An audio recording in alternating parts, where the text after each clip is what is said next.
Hi everyone, welcome to another video. ഇന്നത്തെ video ഒരു ബിരിയാണിയാണ്. സാധാ ബിരിയാണി അല്ല കേട്ടോ, ദം ബിരിയാണി. തീക്കനൽ ഉപയോഗിച്ച് ദമ്മിടുന്നത് പോലെ ഗ്യാസിൽ വെക്കുന്ന സമയത്ത് ഒരു ട്രിക്ക് ഉപയോഗിച്ച് നമുക്ക് ദം ബിരിയാണി ഉണ്ടാക്കാം. എങ്ങനെയാണെന്ന് നോക്കിയാലോ? അതിനായിട്ട് ആദ്യം ചെയ്യാറുള്ളത് ബിരിയാണിക്കുള്ള ചിക്കനിൽ മസാല തിരുമ്മി വെക്കലാണ്. ഞാൻ ആഡ് ചെയ്യാറുള്ളത് മുളക് പൊടി, മല്ലിപ്പൊടി, ചിക്കൻ മസാല, ഗരം മസാല, ഒരു നുള്ളു മഞ്ഞപ്പൊടി, ഉപ്പ്, കൂടെ തന്നെ ഓരോ സ്പൂൺ വീതം തൈരും ഇഞ്ചി വെളുത്തുള്ളി പേസ്റ്റും കൂടെ ആഡ് ചെയ്തിട്ട് നന്നായി മിക്സ് ചെയ്തിട്ട് മാറ്റി വയ്ക്കും. ഇന്ന് ബിരിയാണി ഉണ്ടാക്കുന്നത് ഒരു 3 ഗ്ലാസ് ക്വാണ്ടിറ്റി അരിയിലാണ്, ഏകദേശം ഒരു ഹാഫ് kg അളവിൽ. അപ്പോൾ ആ ഹാഫ് kg അളവിൽ തന്നെ ചിക്കനും എടുത്തിട്ടുണ്ട്. ഹാഫ് kg അളവിൽ തന്നെ വലിയുള്ളി എടുത്തിട്ടുണ്ട്, അത് അരിഞ്ഞു വെച്ചിരിക്കുന്നതാണ്. 2 തക്കാളി, 4 പച്ചമുളക്, ഇഞ്ചി വെളുത്തുള്ളി പേസ്റ്റ്, പിന്നെ കുറച്ച് മല്ലി പുതിന. ഞാൻ ഏകദേശം രണ്ടും കൂടെ 2 പിടി അളവിൽ എടുത്തിട്ടുണ്ട്. അത് ഓരോരുത്തരുടെയും ടേസ്റ്റിനനുസരിച്ചിട്ടുള്ളത് ആഡ് ചെയ്യാം. ഇത്രയും സെറ്റാക്കി വെച്ച ശേഷം നമുക്ക് ബിരിയാണിക്കുള്ള മസാല റെഡിയാക്കാം. വെളിച്ചെണ്ണ മാത്രം ഒഴിച്ചിട്ടാണ് വലിയുള്ളി നമ്മൾ ഹാഫ് kg അരിഞ്ഞു വെച്ചിട്ടുള്ളത് ആഡ് ചെയ്ത് കൊടുത്തത്. അതിൻ്റെ കൂടെ തന്നെ കുറച്ച് കറിവേപ്പിലയും ഒരു പച്ചമുളകും കൂടെ ആഡ് ചെയ്തിട്ട് നന്നായിട്ട് ഇളക്കി കൊടുക്കാം. ആ സമയം തന്നെ ഞാൻ വേറൊരു പാനിൽ നമ്മൾ നേരത്തെ മസാല തിരുമ്മി വെച്ച് ചിക്കൻ കൂടെ ഫ്രൈ ചെയ്യാൻ വെക്കുന്നുണ്ട്. ലോ ഫ്ലെയിമിൽ വെച്ചാൽ നമ്മളുടെ മസാല എല്ലാം സെറ്റായി വരുമ്പോഴത്തേനും ഇതും ഫ്രൈ ആയി വരുമല്ലോ. നമ്മൾ നേരത്തെ വെച്ച ഉള്ളി അപ്പോഴത്തേനും ഒരു ഹാഫ് കുക്കായി വന്നിട്ടുണ്ട്. അപ്പോൾ നമുക്കിനി ഇതിലേക്ക് ഇഞ്ചി വെളുത്തുള്ളി പേസ്റ്റ് ആഡ് ചെയ്ത് കൊടുക്കാം. ചിക്കനിൽ നമ്മൾ 1 സ്പൂൺ ആഡ് ചെയ്തിട്ടുണ്ട്. ഈ മസാലയിൽ ഞാൻ 2 സ്പൂൺ കൂടെ ആഡ് ചെയ്ത് കൊടുക്കുന്നുണ്ട്. അത് നന്നായി ഇളക്കിയിട്ട് ഇഞ്ചി വെളുത്തുള്ളി പേസ്റ്റിൻ്റെ പച്ചമണം പോകുന്ന സമയത്ത് തക്കാളി കൂടെ ആഡ് ചെയ്യും. അതും നന്നായി ഇളക്കി കൊടുത്തോണ്ടേ ഇരിക്കും കേട്ടോ. ഈ സമയമാകുമ്പോഴത്തേനും നമ്മളുടെ ചിക്കൻ ഒരു സൈഡ് വെന്ത് വന്നിട്ടുണ്ടേ. അപ്പം നമുക്ക് അതിനെ തിരിച്ചിട്ട് കൊടുക്കാം. ചിക്കൻ ശരിക്കും ഫുള്ളായിട്ട് വേവണമെന്നില്ല കേട്ടോ, ഒരു 1/4 വേവൊക്കെ ആയാൽ മതി. ബാക്കി നമ്മൾ ദമ്മിടുന്ന സമയത്ത് അതിൻ്റെ കൂട്ടത്തിലിരുന്ന് വേവുമല്ലോ. ഉള്ളിയും തക്കാളിയെല്ലാം നന്നായി വഴന്ന് വന്നിട്ടുണ്ട്. പിന്നെ ആഡ് ചെയ്യാറുള്ളത് അതിനകത്തേക്ക് ഉപ്പ്, മുളക് പൊടി, മല്ലിപ്പൊടി, ഗരം മസാല. അത് ഈ മസാലയുടെ ക്വാണ്ടിറ്റിക്ക് ആവശ്യമുള്ളത് മാത്രമായിട്ടാണ് ഇട്ട് കൊടുക്കുന്നത്. ചിക്കനിൽ നമ്മൾ ഓൾറെഡി ആഡ് ചെയ്തിട്ടുണ്ടല്ലോ. കൂടെ തന്നെ 1 സ്പൂൺ തൈരും കുറച്ച് മല്ലി പുതിനയും കൂടെ മുകളിലേക്ക് ഇട്ട് കൊടുത്തിട്ട് നന്നായിട്ട് ഇളക്കി കൊടുക്കും കേട്ടോ. അതിനുശേഷം കുറച്ച് സമയം ലോ ഫ്ലെയിമിൽ ഇട്ടിട്ട് അടച്ചു വെക്കും. പൊടികളുടെ പച്ചമണെല്ലാം പോയിട്ട് ഒന്ന് സെറ്റായി വരാനാണേ. അപ്പോഴത്തേനും ചിക്കൻ ഏകദേശം 1/4 വേവായി ഫ്രൈ ആയി വന്നിട്ടുണ്ട്. മസാലയും ഏകദേശം പച്ചമണെല്ലാം പോയിട്ട് നല്ല സെറ്റായിട്ടുണ്ട്. ഒന്ന് നന്നായി ഇളക്കി കൊടുത്ത ശേഷം ഈ ചിക്കനെ കൂടെ നമുക്ക് മസാലയിലേക്ക് ആഡ് ചെയ്യാം.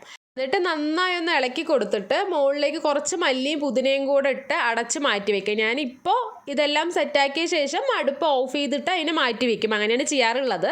അതിന് ശേഷമാണ് റൈസിൻ്റെ പണി നോക്കുള്ളൂ. ഞാൻ നേരത്തെ പറഞ്ഞല്ലോ, നമ്മൾ 3 ഗ്ലാസ്സാണ് അരി എടുത്തിരിക്കുന്നത്. ഏകദേശം ഒരു ഹാഫ് kg അളവിൽ വരും. അത് കഴുകി വെച്ചിരിക്കുന്നതാണ്.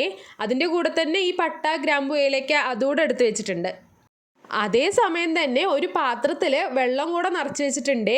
ഇത് തിളപ്പിച്ചിട്ടാണ് നമ്മൾ തീക്കനലിന് പകരം ഉപയോഗിക്കുന്നത്. ചിക്കൻ ഫ്രൈ ചെയ്യുമ്പോഴും മസാലയിൽ നമ്മൾ വെളിച്ചെണ്ണയാണ് ആഡ് ചെയ്തിട്ടുണ്ടായിരുന്നത്. റൈസിൽ ഞാൻ ഒഴിച്ചു കൊടുക്കുന്നത് നെയ്യാണ് കേട്ടോ. നെയ്യിലേക്ക് നമ്മളുടെ പട്ട, ഗ്രാമ്പു, ഏലക്ക അതെല്ലാം ഇട്ടിട്ട് ചൂടായി വരുമ്പോൾ അരി കൂടെ ആഡ് ചെയ്യും. അരിനെ നമ്മൾ നെയ്യിലിട്ടിട്ട് നന്നായിട്ട് കുറേ സമയം ഇളക്കി കൊടുക്കാറുണ്ട്. നമ്മളിങ്ങനെ നന്നായിട്ട് കുറേ സമയം ഇളക്കുന്ന സമയത്ത് റൈസ് വേവുന്ന സമയത്തും സെപ്പറേറ്റ് ആയിട്ട് തന്നെ കിടക്കും. അധികം ഒട്ടിപ്പിടിക്കാതെ നല്ല ടേസ്റ്റ് ആയിട്ട് വരാറുണ്ട്. നമ്മൾ നേരത്തെ എടുത്തു വെച്ചിരുന്ന വെള്ളം തിളപ്പിക്കാൻ വെച്ചിട്ടുണ്ട് കേട്ടോ. ഒരേ സമയം വെക്കുകയാണെങ്കിൽ റൈസ് കുക്കാകുമ്പോഴത്തേനും വെള്ളം തിളച്ച് വരുമല്ലോ. അരി നന്നായിട്ട് ഇളക്കി കൊടുത്തു കഴിയുമ്പോൾ 1 ഗ്ലാസ് അരിക്ക് 1.5 ഗ്ലാസ് ക്വാണ്ടിറ്റിയിലാണ് ഞാൻ വെള്ളം ഒഴിക്കാറുള്ളത്. വെള്ളം ഒഴിച്ച ശേഷം ഈ അരിയുടെ ക്വാണ്ടിറ്റിക്ക് ആവശ്യമായ ഉപ്പ് കൂടെ ആഡ് ചെയ്യും.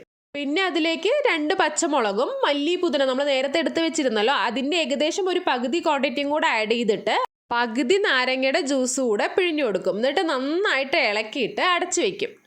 അരി നന്നായി തിളച്ച് വരുന്ന സമയത്ത് ലോ ഫ്ലെയിമിലിടും. എന്നിട്ട് ഇടയ്ക്ക് ഒന്ന് ഇളക്കി കൊടുക്കാറുണ്ട് കേട്ടോ. കുറച്ച് സമയം കൊണ്ട് തന്നെ അരിയിൽ വെള്ളമെല്ലാം പോയിട്ട് ഡ്രൈ ആയി വരും. ആ സമയത്ത് നമ്മൾ ഒരു കാര്യം കൂടെ ചെയ്യാറുണ്ട് കേട്ടോ. ഇരുമ്പിൻ്റെ ദോശക്കല്ല് എടുത്തിട്ട് കുറച്ച് വെള്ളം ഒഴിച്ച് ലോ ഫ്ലെയിമിൽ ഇട്ടിട്ട് ചൂടാവാൻ വെക്കും. ഈ കല്ല് നമ്മൾ ഇതിനു വേണ്ടി മാത്രം യൂസ് ചെയ്യുന്നതാണേ. നമ്മൾ നേരത്തെ വെച്ച വെള്ളം നന്നായി തിളച്ച് വന്നിട്ടുണ്ട്. ഇപ്പോൾ നമുക്കത് ഓഫ് ചെയ്യാം. കൂടെ തന്നെ നമ്മളുടെ അരിയും നന്നായി ഡ്രൈ ആയി സെറ്റായി വന്നിട്ടുണ്ട്. പിന്നെ ചെയ്യാറുള്ളത് ഈ അരിയുടെ പാത്രം എടുത്തിട്ട് നമ്മൾ നേരത്തെ ചൂടാവാൻ വെച്ചിരിക്കുന്ന ദോശക്കല്ലുണ്ടല്ലോ, അതിൻ്റെ മുകളിലേക്ക് വെക്കും. അതിനുശേഷം അരി ഒന്ന് സൈഡിലേക്ക് നീക്കിയിട്ട് നമ്മൾ നേരത്തെ ചിക്കൻ ഫ്രൈ ചെയ്ത് മസാലയൊക്കെ സെറ്റാക്കി വെച്ചിട്ടുണ്ടല്ലോ, അതിന് ഇതിനകത്തേക്ക് ആഡ് ചെയ്ത് കൊടുക്കും. കൂടുതൽ ക്വാണ്ടിറ്റിയിൽ അരി എടുത്തിട്ട് ബിരിയാണി ഉണ്ടാക്കുന്ന ടൈമിൽ ഞാൻ ചെയ്യാറുള്ളത് പകുതി റൈസ് മാറ്റിയിട്ട് മസാല ആഡ് ചെയ്ത ശേഷം പിന്നീട് ആ റൈസിനെ കൂടെ കൊട്ടി കൊടുക്കലാണ് കേട്ടോ.